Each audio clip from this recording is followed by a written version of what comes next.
doit dire de participer même ça avec le monde qui était cloué au lieu de recevoir bien fait de l'île là-dedans.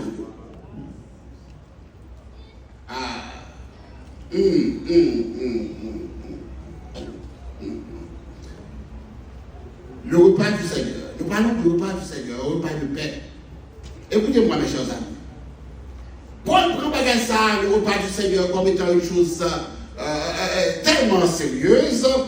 Dans verset 28 et 29, regarde ça, Paul.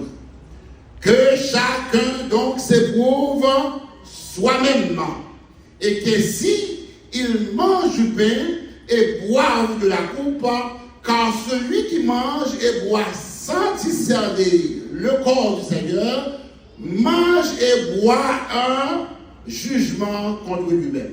Est-ce que c'est sur l'écran? Ce n'est pas sur l'écran.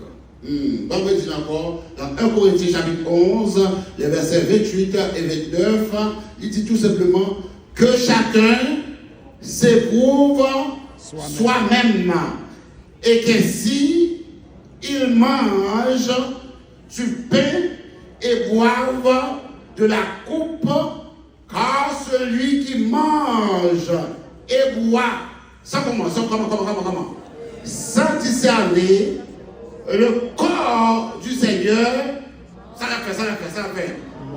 Mange et boit un jugement contre lui-même. Ce n'est pas moi qui le dis, c'est Paul.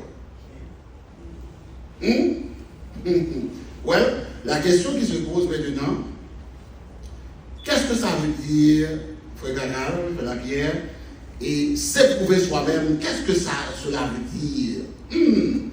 Mesdames, messieurs, éprouver, ça veut dire qu'il m'a pour examiner tête ou comment il est dans mon Dieu. Je me pose une question, comment il est dans mon Dieu aujourd'hui? Comment relation avec mon Dieu il est aujourd'hui? Est-ce que son forme ou bien est-ce que son bagage réel vraiment? Il dit comme ça que chacun s'éprouve soi-même.